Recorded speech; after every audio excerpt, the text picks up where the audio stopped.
All right, you guys, what it do? Your boy is back on the grind. One more time, your boy is back at it again, you guys. And I'm doing this intro in the house just because I just got ready to go out to the garage. And it is cold in the garage right now. And I got the heaters running right now. So just trying to let it warm up a little bit. So when I go in there, it'll probably be a little bit warmer than what it just was. But I'm just going to get in there and get to work. So it's about 2 days later, I think, from the previous video. From when I'm filming this video right now, I don't know when I'm going to upload this video. It just depends how much I get done on the car here. But the tasks now are to try to finish taking off the lower and upper trailing arms in the rear. And then if I get to the point of lowering the gas tank, then I'll get to it. And if I don't, it'll be another day. I think I'm going to put all this in this video though. And then really from there, everything should be out so I can start the cleanup process. There might be some few wires and stuff here and there. I know I ran a hot wire kit all the way from the engine bay all the way to the back. So depending on where that wire is ran, I might have to remove it or just put it out the way. So when I start the cleaning process and start the paint and stuff under there, that loom will be out the way. So anyways, with that being said, I have to take off the bumper too, but I don't know if I want to do that now or later. So we'll see on that too. And there's a lot of wet sand compound on the bumper and on the inside of it. I have to clean it all off anyway, so I got to take it off anyway to put in the bumper fillers also too. So anyways, a lot to do back there, but once we get this all off, then once the cleaning process starts, I think it'll kind of move a little bit more faster, I guess you could say. And then when that's all done, then we can literally put the stuff back in. So anyways, that's the plan for the day. I'm going to go out there and try to get this stuff done. If you're new to the channel, definitely think about subscribing now. Hit that notification bell, all that good stuff. Y'all, Instagram 23 in the building. And like the title says on the thumbnail, I'm trying to get back to my 15 minutes a day. Some people call it 1 bolt a day. I call it 15 minutes a day because literally that's what it is. In most cases, you're probably undoing more than 1 bolt. But if you can knock out that at least 15 minutes a day, however those days go, whether they're consecutive or every other day or what have you, makes all the difference in the world. Now, 15 minutes a day, if you could do that every day at least, then obviously you're going to get much further in what you're trying to finish and accomplish. But again, with what the time that I have, I'm just going to start 15 minutes a day for whatever days I can get it done. And hopefully that'll kind of kickstart me into like somewhat of a routine and get myself kind of, it's not that I'm lacking motivation, it's just the time to do it. So I'm going to really try to make time management, again, be intentional with the things that I'm trying to do, get in there, get stuff done. So again, if you're new to the channel, definitely think about subscribing now. Hit that notification bell. All that good stuff, y'all. Mr. Grimmett 23 in the building. Let's go out to the garage. Let's get it. Let's go.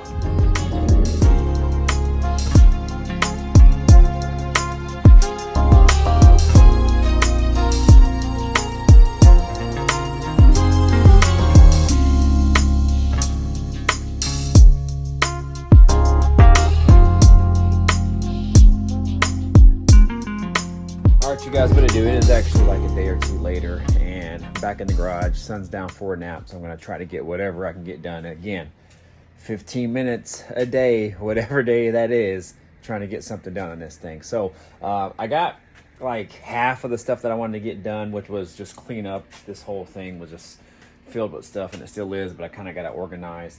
Had some parts come in. I'll show you that here in a moment as well. And the thing I want to attack is get all the fuel lines taken off and any of the wiring that's connected to the gas tank and the fuel pump off of the car, so then eventually I can drop the tank. So I'm not necessarily wanting to drop the tank today, but if I get to it, great. But I'm going to get all the preliminary stuff to drop it. The tank actually looks fairly new. I don't know if you guys can really tell. And clean. I wouldn't say new, but clean. So what I'm going to do is when I take it out, I'll just give it a quick wash, and then if it looks fine, I'll just throw it back up there. The good thing is it's not rusty looking, so that's what I would prefer versus the other, but it looks really good, you guys. So anyways, that's kind of my main tasks. A lot of the parts that I took down, I finally got the rear portion of the exhaust off. Wasn't too bad. It was just kind of tight. I got all that out, got the rear end out, got everything out that I needed to. Now it's just taking off the shocks because they're still mounted to the shock towers up top on the car. And really that's it, you guys. And if once that is done, it'll be cleanup time for the most part. So let me flip this camera around, show you guys what parts that I got in real quick. All right, so these are the parts that I got in here. Shout out to Bags on the Go. Appreciate your brother. He swears by this stuff, this core seal. I actually use a different rust converter. This is actually a rust converter. I use a couple different rust converters, but the one rust converter that I love and that I use a lot, Duplicolor makes it, and it comes in a spray aerosol can, and it works great. The only reason why I am not using it now is because I'm in the garage and I don't want overspray of any sort in here. If I can avoid it, then I would like to do that. So this is one reason why I got this. It is in a liquid form. You can brush it on, you can spray it on, and I see that he used in his videos, he used like a spray bottle like this. So that's what I'm gonna do too. I'm just gonna put it in a bottle, spray it on, and then use a brush to kind of wipe it down further onto whatever I need to use it for, and then go from there. I'll avoid any of the overspray. I'm sure it'll probably have somewhat of a smell, but as long as I get the overspray, I don't want that, because I don't want anything to get on this car, and I'm also trying to protect my lungs. So with that being said, I got this.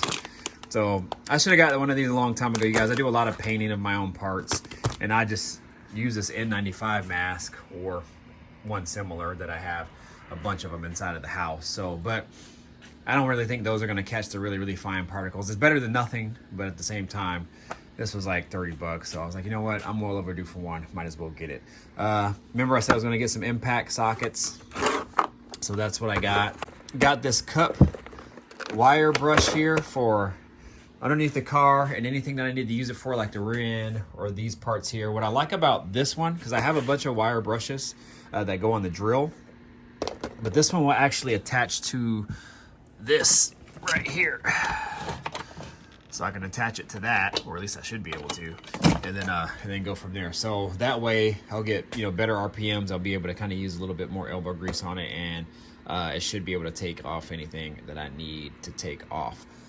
All right, went ahead and bought this. This has been in my cart for a while. This transmission, the torque converter has a weird lockup issue. When I get to about between that 45 mile an hour range or so, especially as I'm going up to speed on the freeway, it starts to shake and it starts to just act weird. This also did the same thing on my maroon one, my previous one that I had.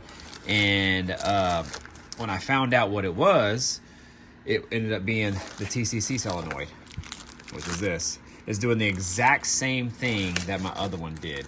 And a good way to test it is you can actually disconnect the TCC from the outside, and when I undid that plug and I was driving, it drove fine. So it just won't lock up correctly, and this is the culprit, I'm pretty sure. So went ahead and bought it, and I'll change it out. It's fairly easy, but you do have to drop the pan, drain the oil and all that, so that kind of sucks. But it's in the air right now, needs to be done, so when I get up to that point of the mechanical, I will. Got these springs here. So since this car has drum brakes, it has a bunch of springs for the drum brakes, a bunch of hardware. So this does not come with like your traditional style kit. Actually, you know what? It might now, but in the past it didn't. So this right here is for your parking brake, and this side did not have the parking brake bar. So there's a bar that goes in between here in the middle, and then when you set the parking brake, I believe that bar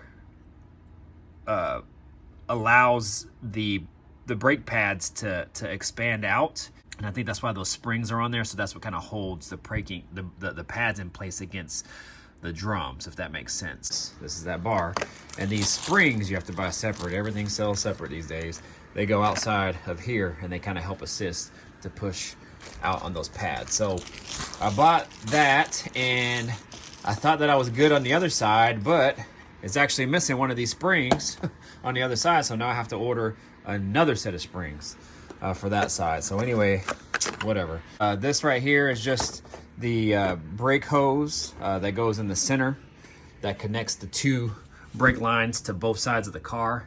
Sits up right there in the center there, which is this right here. So since it was already out, it's probably old, it's probably original. Went ahead and got a new one. And the last part that I got were some what are these things called? Bushings for the axle. So let me go ahead and open it up real quick. I'll show you one. So I went with rubber ones, and I debated on going with poly ones, and they were like, gosh, what were they? They were probably about $30 more for poly ones, but I started doing some research, and I have poly ones all over my Chevelle, and I know they provide a stiffer ride, but they last a little bit longer. But the maintenance on them, I guess you actually have to grease them, or supposed to grease them every 5 years or so.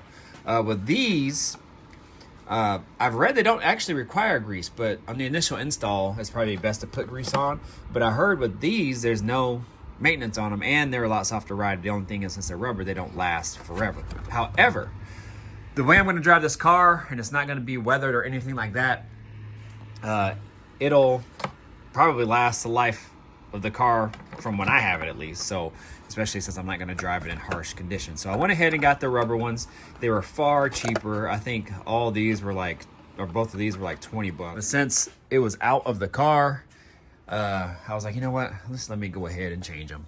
But they're really not bad. I don't know, you guys. I'm gonna change them since it's out. So you guys, that's all with the parts. So I've wasted enough time while my son is sleeping.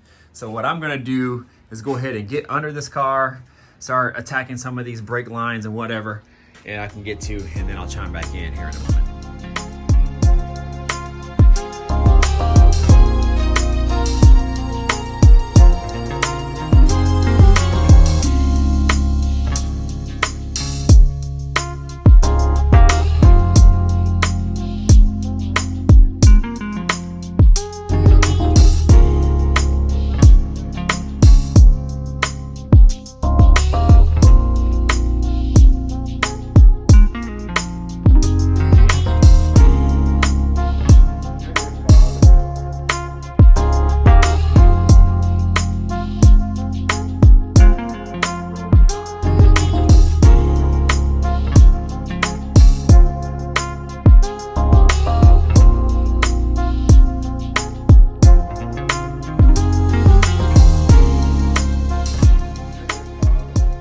I ended up stopping the time lapse for a while because the pressure hose was hella hard to get off, so I might have to replace it. They all look old anyway. But now I'm back here trying to get the rest of this tank down. I heard my wife pull up, so I don't want to be out here too long.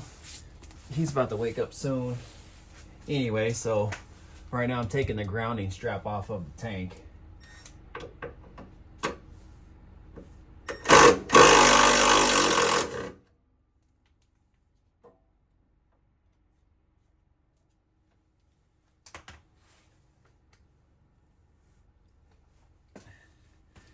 And the tank is disconnected. This is the hot wire kit that I hooked up about a couple years ago. It should be okay. I might try to lower the tank here a little bit.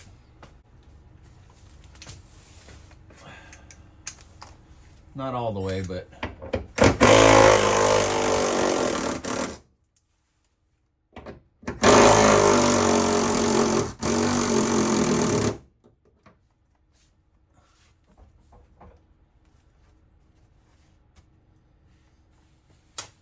let's see.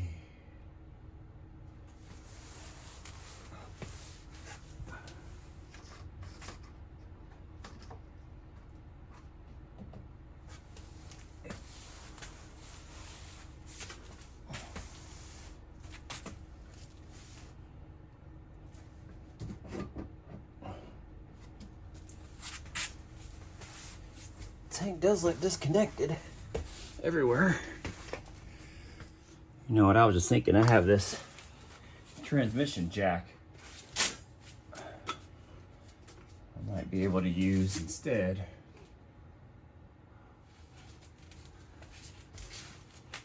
All right.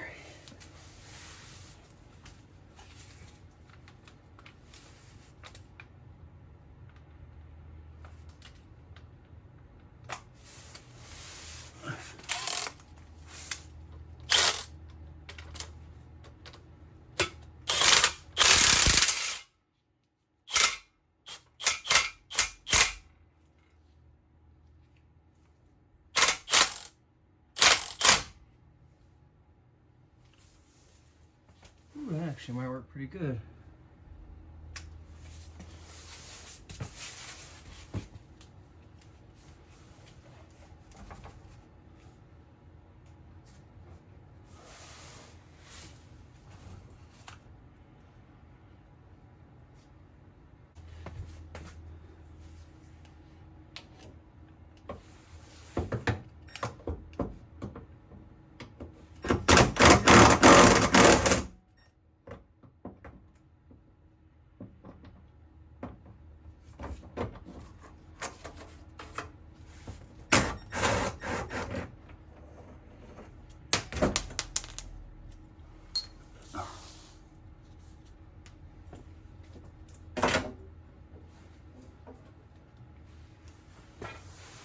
Let's see.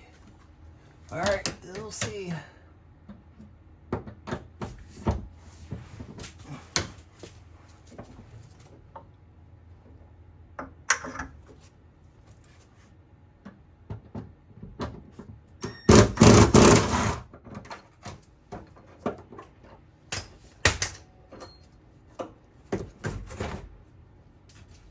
Well, it stayed.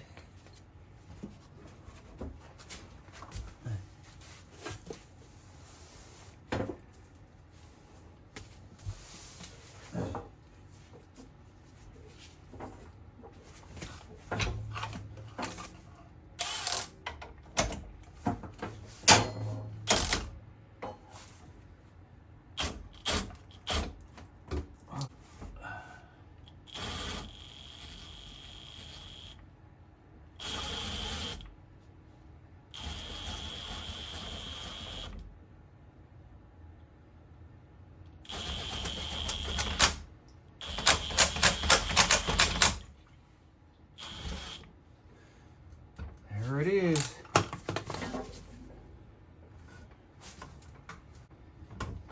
All right, just trying to get it balanced. That looks pretty good. And that worked really good. Yes, sir. All right, y'all, so I pretty much got everything out, even the tank, and I'll take you under here and show you what's up. And it's actually a really clean car, you guys, so, and you guys will see for yourself. But I got everything that I wanted to get done. There's just a couple other odds and ends that I want to get done too. And I do have to take off the rest of the exhaust so I can get back to where I want to get to for this first rounds of cleaning, and I'll show you that here in a moment. And then I'll close out this video, but let me take you under here and show you what's up. Right now, the gas tank is in the way, so I might have to lay on the other side. So let me take you over there real quick. All right, y'all, so this is what it looks like underneath here, and you can see pretty damn clean overall. Just years of dirt and dust and probably grease and gas and road grime, but overall pretty clean.